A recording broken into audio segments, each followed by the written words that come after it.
first of all, let me introduce none other than Nilesh Oak.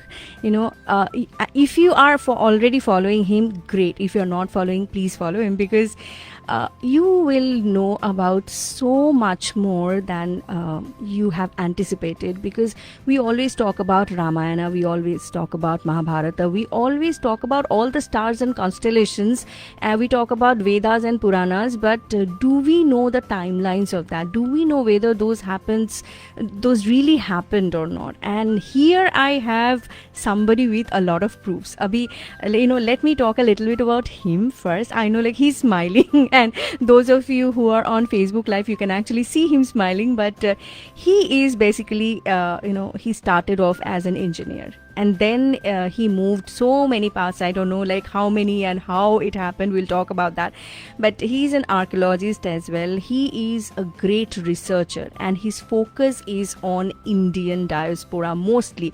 Not limited to, because I know that he has done many other things, and throughout the world, like whatever ancient civilizations were there and their connections to recent days, everything, he is dedicated to that subject. So first of all, let me welcome him. Nilesh ji, welcome to Radio Zindagi.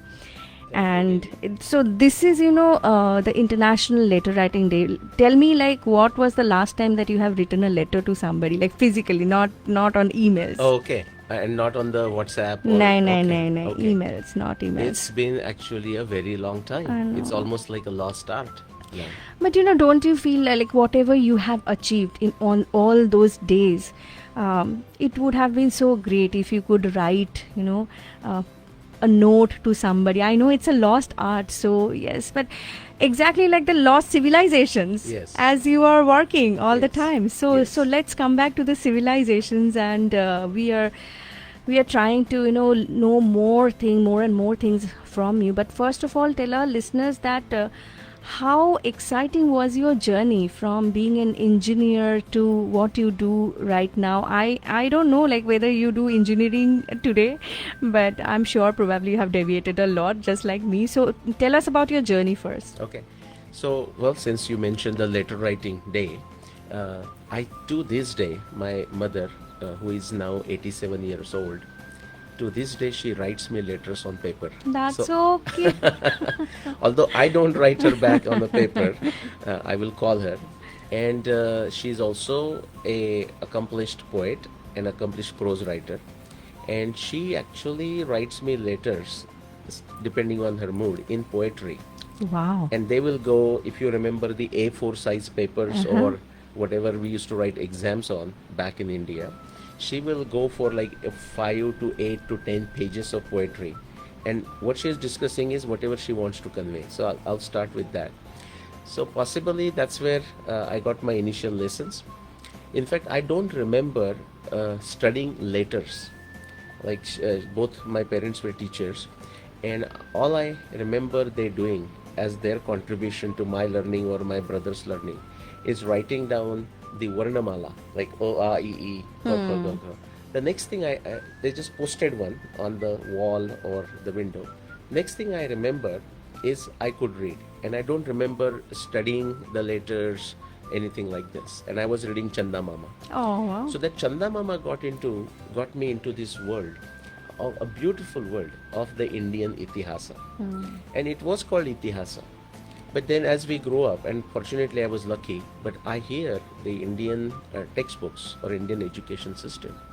And maybe this is not just for the young generation, but I would say even 5 generations. Everyone who is living today is actually the kind of education, the British divided education that they received.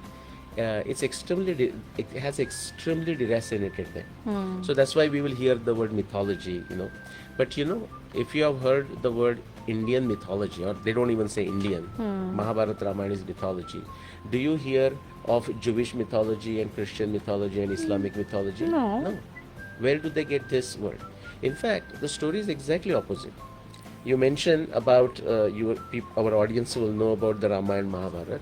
But before we dwell into that, let me tell you, I had a pleasure to visit some of the very interesting libraries in India.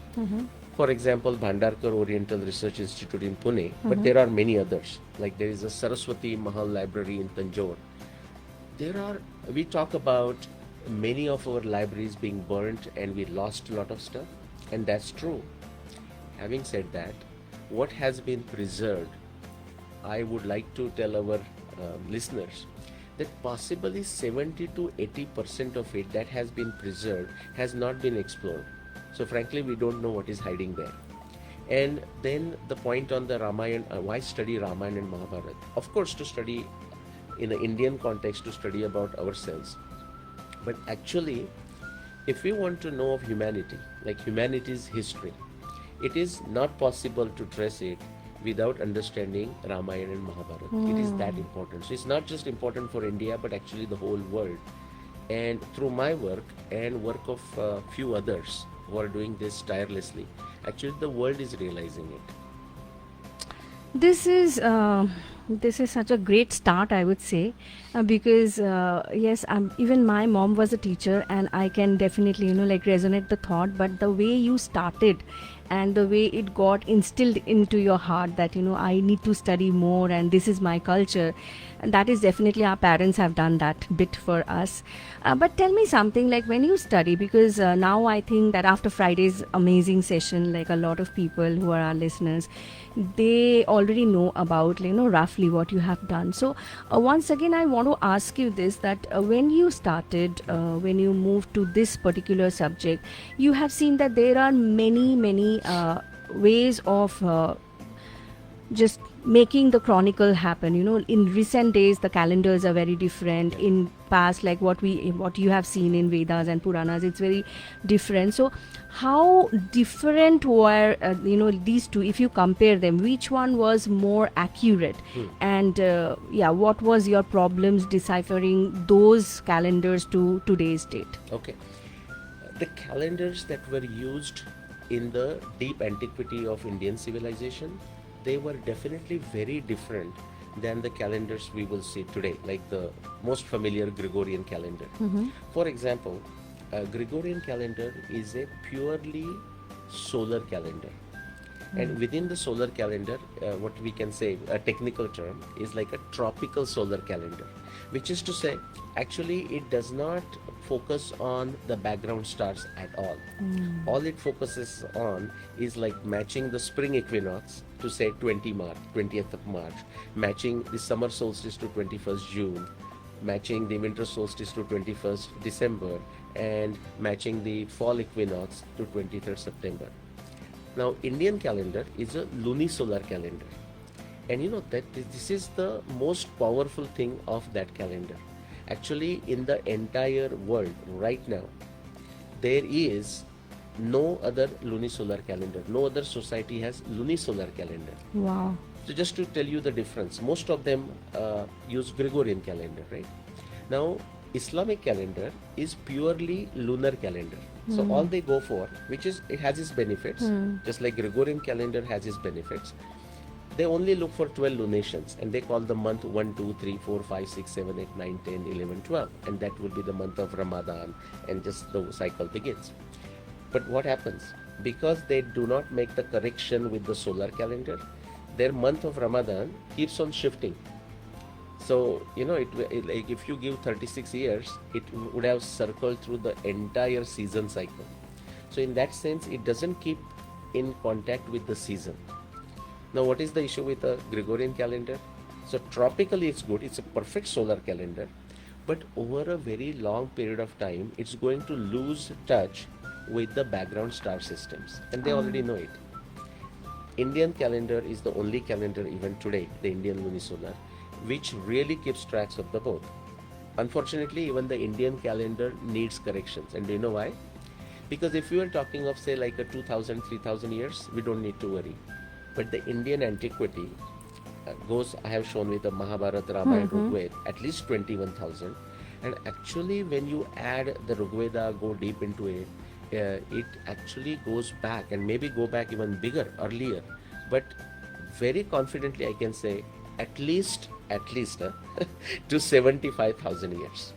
That's what the landscape Wow. we are exploring right now. 75,000 years is a lot, okay? Yes. So I'm very proud of our calendars now. Yeah, I don't want anyone to fall off their chair. I know, I know.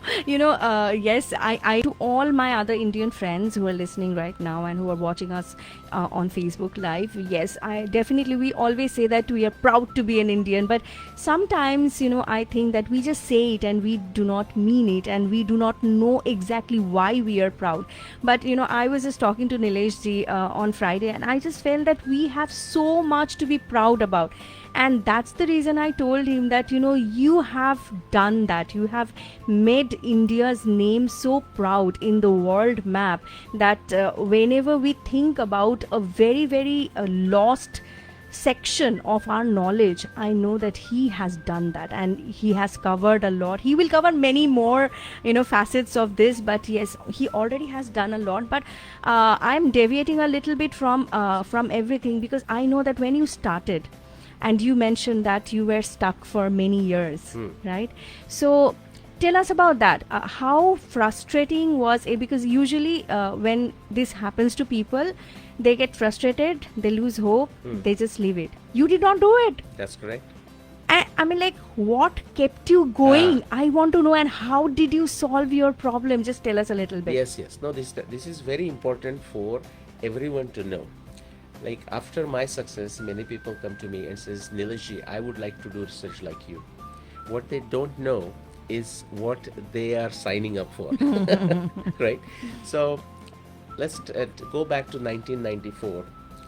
I ran into one particular shlok, verse of Mahabharata, and that startled me.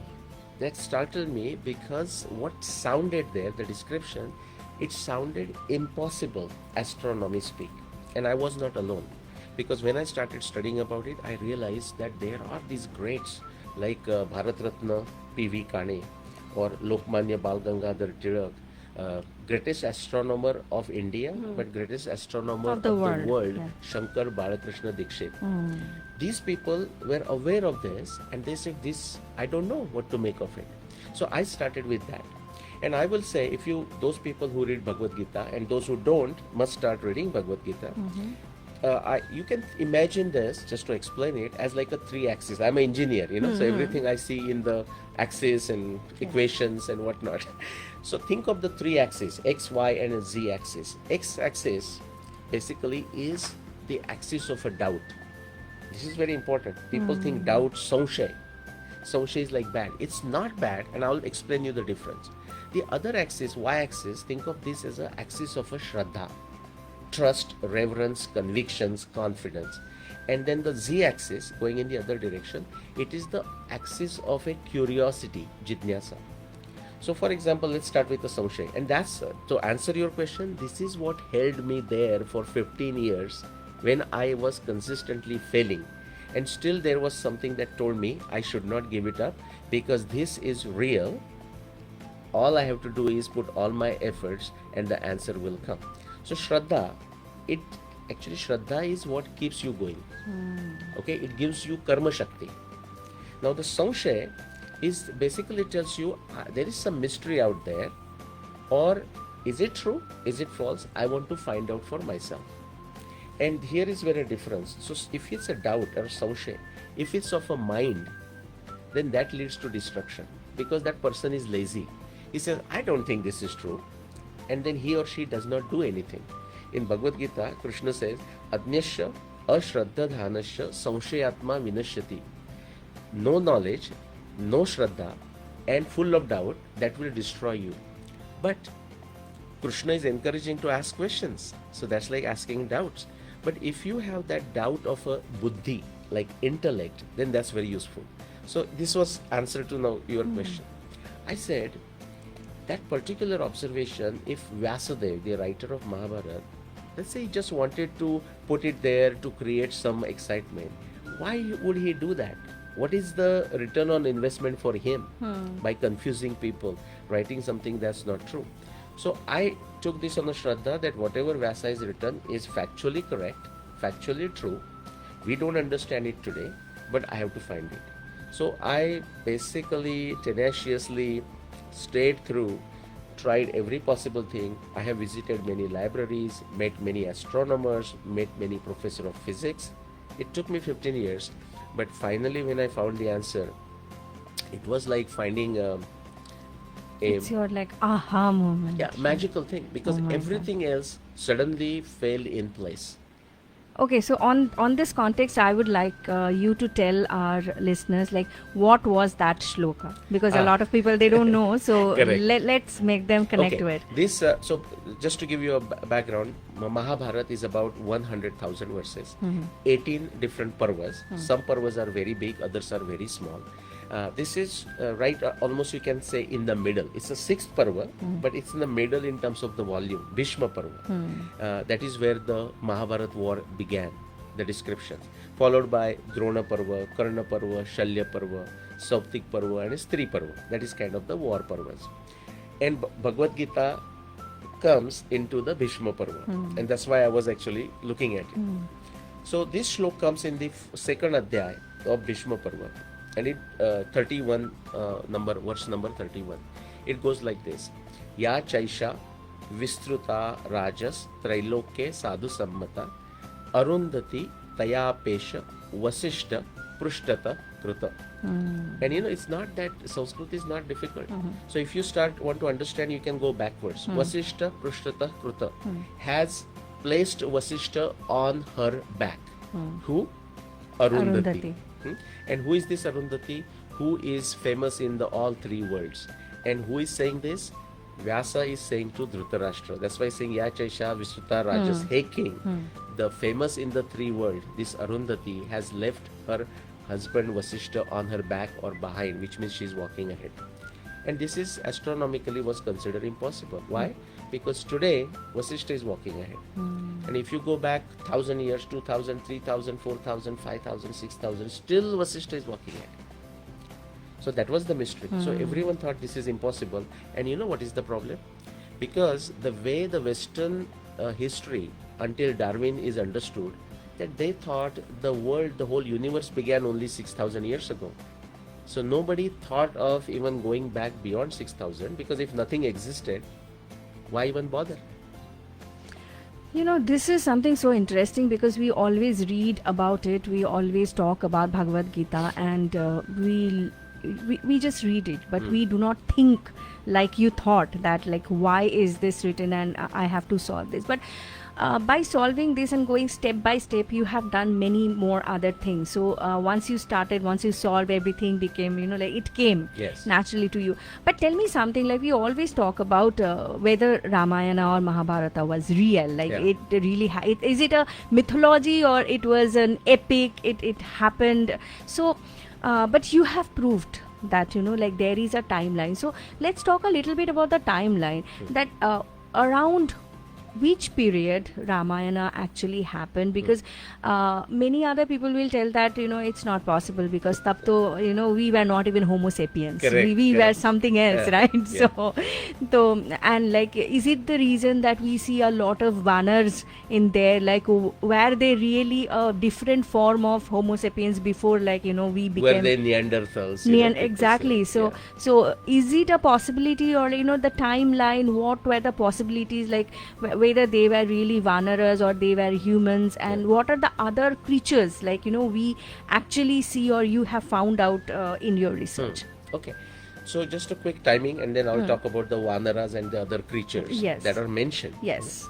So timeline wise, it will be great for people to remember this in a simplified way as a multiplication of 7,000. So in a simple way, if you want to remember when did Mahabharata war happen, and I'm saying I was just lucky to decipher it, but it's not like Nilesh figured it out in the sense of I created it. It is actually a creation of a Vyasa or creation of a Valmiki, and all the evidence that I used is internal to Mahabharata or internal to Ramayana. So if you want to think of remembering Mahabharata times more than 7,000 years ago, Ramayana more than 14,000 years ago, and Rigvedas more than 21,000 years ago. Actually, just for fun, I can take you through the multiplication of 7,000. So 7,000 years ago Mahabharata, 14,000 years ago Ramayana, 21,000 years ago, definitely we know that the Rigveda. We are not saying Rigveda was composed in 21,000 years ago, it's older, but we have a lower limit on it. Let's go to the next one. So, do you remember your multiplication of 7? Yes. Okay, so after 21,000, what would be the next 28. one? 28,000. Very good. I'll tell you what evidence we have.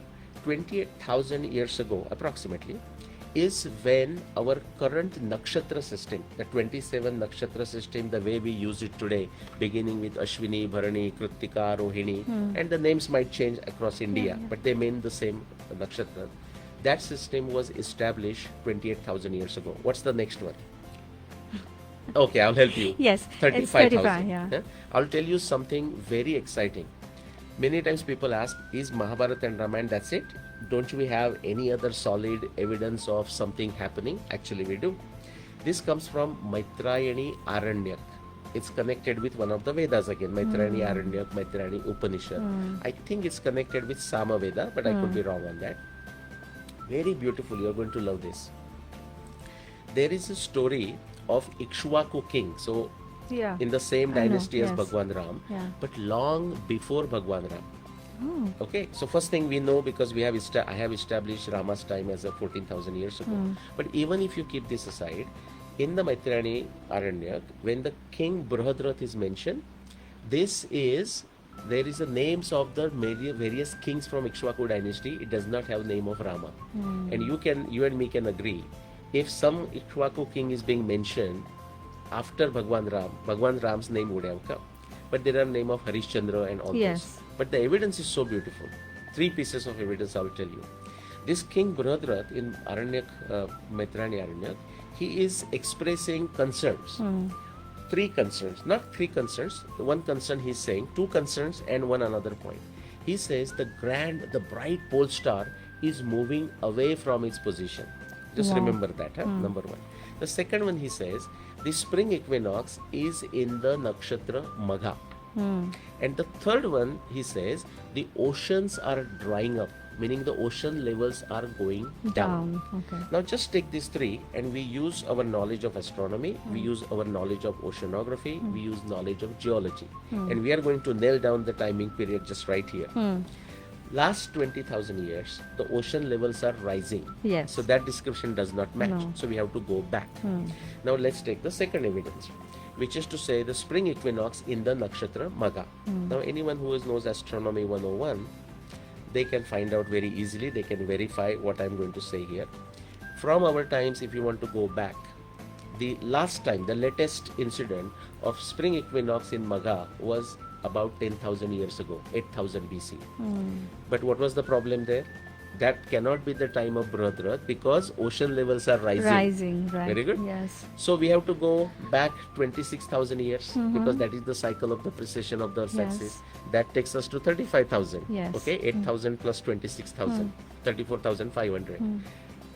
So again, the spring equinox is in the Magha. But now the ocean's level were going down. We have that evidence. And now what could be the bright pole star that he is referring to? Lo and behold, if you go back, his timing is 35,000. If you go back just 4,000 years before him, the sky had the brightest pole stars. In the north, we had a Vega, Abhijit, or Brahmarashi, same names, different names for the same star.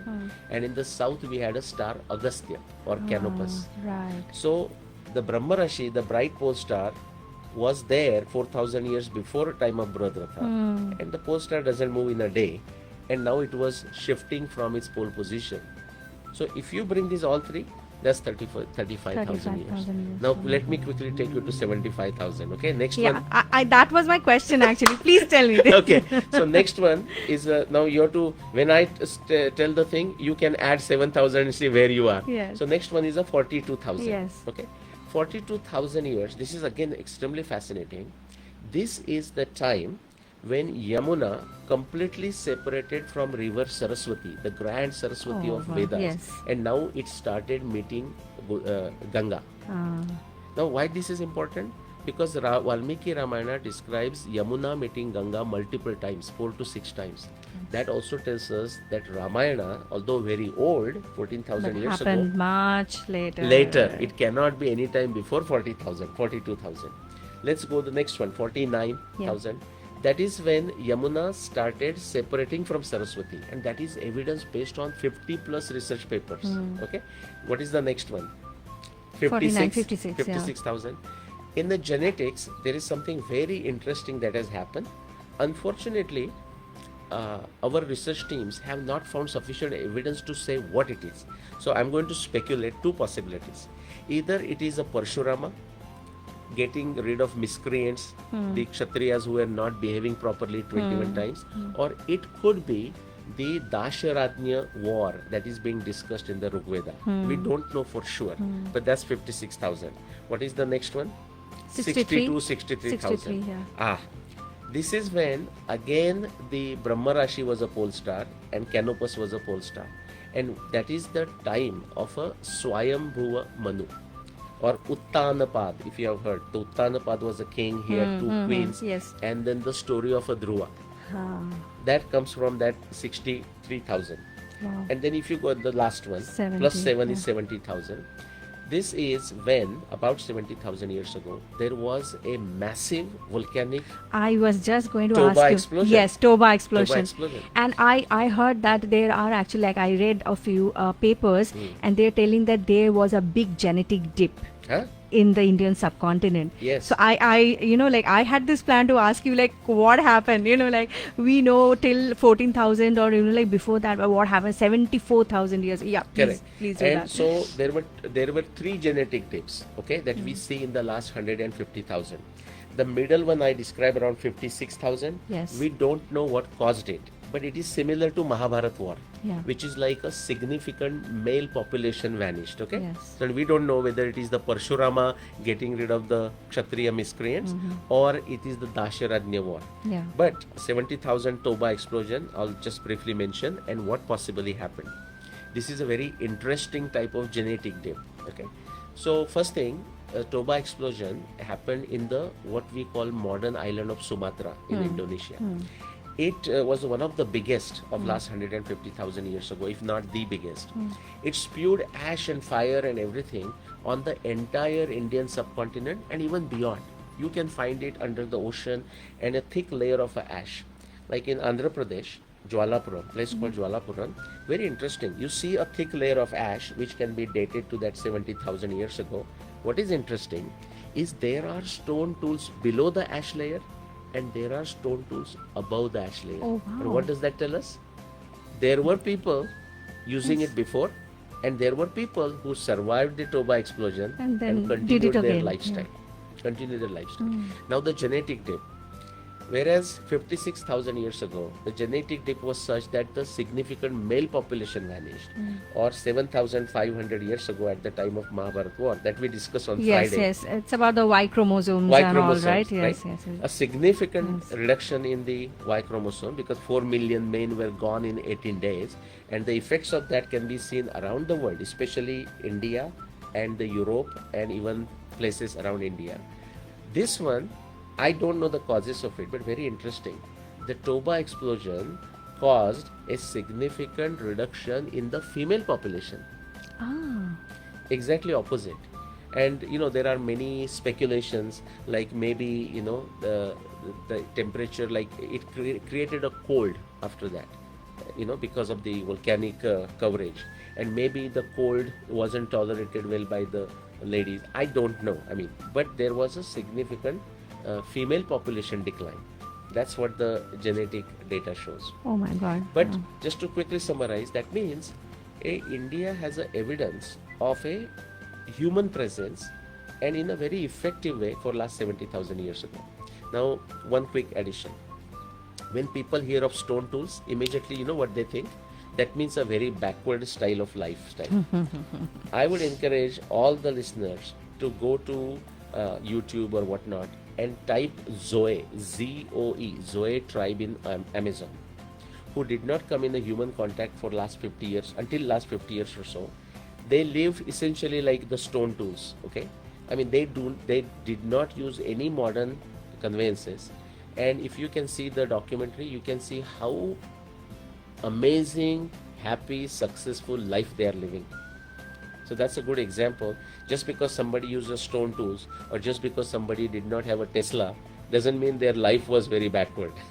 So, No, we have evidence that we had like better things than Tesla at that time. Mitanni, matlab so many years. I just want to ask you something that yes, we understand. Like when we were young, we were reading history books. We had like different ages, like stone age, these, and you were talking about, like stone beneath the ash and then over the ash as well. So I just want to know because, there when we learned stone age, we just thought that they are very primitive people, as you explained that they probably were not. But then I want to know that if they were not primitive people, do you have any evidence, not on that age, but throughout the years, that they had like better technologies about say agriculture, navigation, because as you mentioned about Tesla, I really want to know about all of these things during that age. So did you find any evidence of that? right. Well, I don't know if it was better, but I'll tell, and sometimes actually better. But they definitely had a functional and very sophisticated technology. If we think of a civilization, what do we need? I mean, civilization is defined in few different ways, and actually the definitions are changing, because before they said there has to be like 6-7 things, a script and monuments, and now they are realizing that's not always true. The reason is, if the monuments are made with say wood, like a material, that may not last.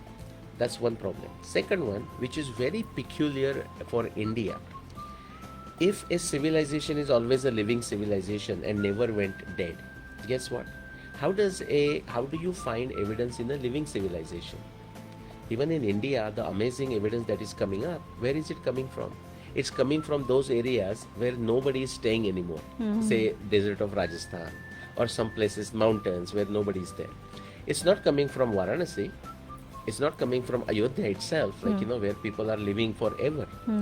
But if you look at civilization, like one of the Darshana Shastra, it defines what is dharma. And it says, Yato abhyudaya nishreyasa siddhi sa dharma.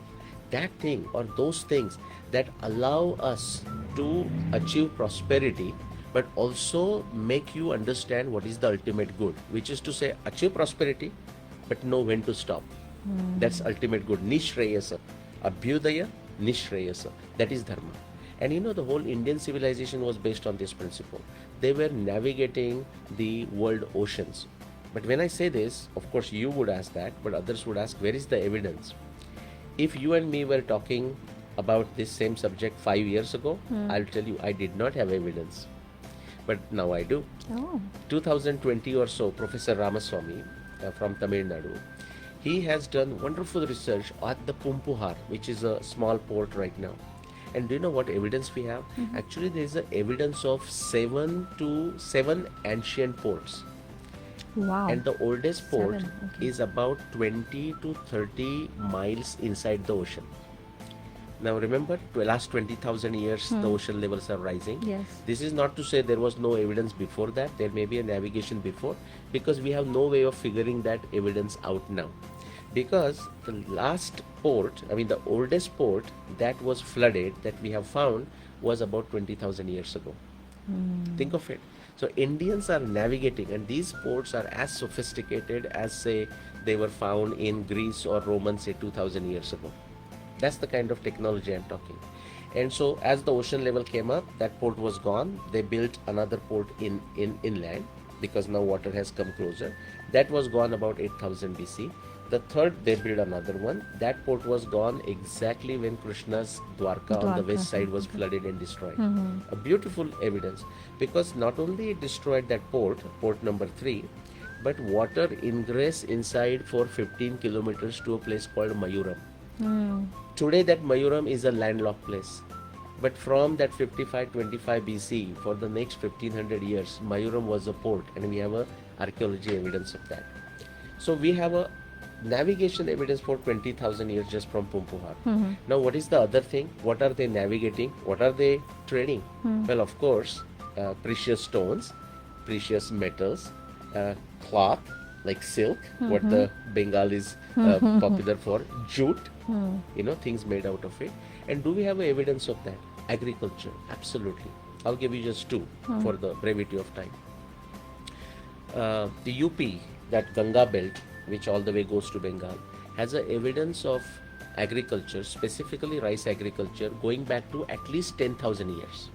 Okay, but if you go to Sri Lanka, which was connected with the Indian landmass, has a evidence of wild harvesting, storage, cooking, preservation, sowing, even the wild, but just a random sowing, going back to 45,000 years. And this is all coming in the peer-reviewed papers, already published 20 years ago. So agriculture, we have it, navigation, we have it. And do you know what is required if you want to do sophisticated navigation and sophisticated agriculture? We are back to astronomy. Ah. And if you look at Surya Siddhanta, just like I took you on a 70,000 years journey, the epochs in Surya Siddhanta, now I'll explain what the epochs means. Suppose we have a big house, okay, and we are staying there for 50 years. What happens? After some time we say, I need to redo the kitchen. You may not fix the whole house, but you may redo the kitchen. After some time you might say, I need to replace the ceiling fans. So that's another time stamp.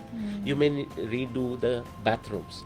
Something similar has happened in astronomy. Some of the astronomy constants change, and that's why we know when those were changes in our astronomy text. And without going into the details, I'll tell you some of the epochs. Right now, the astronomy Surya Siddhanta we have, the last change that was made was about 1500 years ago, 580 CE. If you go before that, the previous change was made 5000 years ago, 3000 BC. Before that, Mahabharata times, 5500 BC. Before that, 8000 BC. So people ask me, what happened between Ramayana and Mahabharata? Lot of things were happening. There was a wonderful civilization going on in India. Then Ramayana times, we have another change happening in Surya Siddhanta. Then you go back to 16,000 BC, you go back to 24,000 BC, you go back to 38,000 BC. At least we have astronomy changes being made to our astronomy text going back to 40,000 years. And that explains why we had a sophisticated navigation, sophisticated agriculture, and sophisticated astronomy.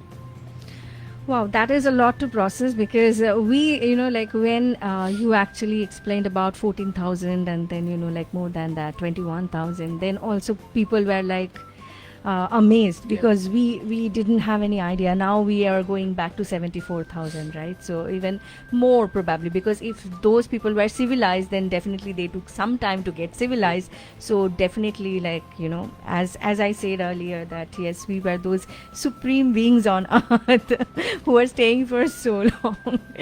So I know time is really limited. We are having only 4 minutes of time. Just want to tell all our listeners that, and I will add a question to that as well. So first of all, I really want to tell all of you and remind all of you that September 14th and 15th, we are having the largest Ganesh Utsav by Radio Zindagi, and this year it is going to be more powerful, more vibrant, because Ram Lalla is also coming with Ganesh Ji. So that comes to my concluding question to you. I have been to many places. I roam around a lot. I try to learn their cultures, not the way you do, but just like that.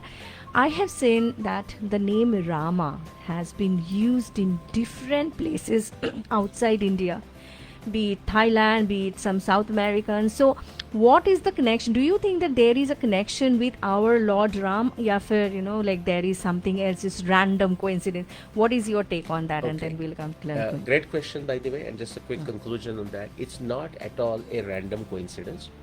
Names do change, slightly get modified, but as you said beautifully, right from India in the east, we have, let's go to Thailand, we have Rama 1, Rama 2, Rama 3, Rama 10, Rama 11, like all this. You go to the west, now Egypt is kind of gone, but if you go back to like 2,500 years ago, they have the records of Ramp Senitos going back to 14,000 years, perfectly matching with this, my timing of Ramayana, what I deciphered. And then Rameses 1, Rameses 2. Rameses 1's wife's name is Sitre, very close to Sita. And you mentioned South America. You go to Peru, the festival, Inca festival, they celebrated for many years, is called Ram Sitwa. You remove the V and you have got Ram Sita.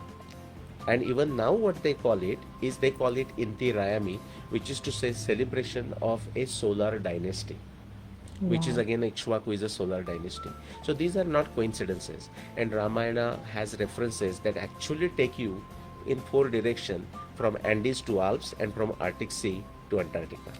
This is so fascinating. I wish we would have had more time, because discussions like this doesn't end. And Nileshji, you have worked for so many years, and it cannot, we cannot compile it into 1 hour or 45 minutes. That's like really sad for me and my listeners. I feel that. So definitely we'll get you back. But just want to tell you that it is really incredible. Like your journey is really incredible, because not only that you have discovered or you have found out a lot of things, proven them with evidences, but you never were frustrated. You never let it go. So thank you for being that person to whom we can look forward to. And I'm sure that you are having many more other plans. So we have 1 minute in hand, and I want to know, like, what are the other areas you are currently exploring, and in the next show probably we can get to know more about them. Right. Well, I'm exploring the world civilizations and their connections with the Indian civilization. Within Indian context, I'm exploring Rushi Veda, Krushi Veda, and Ayurveda. Wow. And I'm working very closely, so that includes Gopalan and all of that, and working with the people who are already in the field, and just sharing my expertise from my engineering with them to make things better. Thank you so much. As I told you earlier, also all the listeners, please follow him at Nilesh Oak, and my Insta handle and my Facebook page, RJ Rini. You can go there as well. You will get all the information. This Facebook post, the video will be shared in all of those channels. I know you want to know more. We will definitely talk more about this. But right now, yes, like Tehadil say, thank you so much for being Namaskar. on here.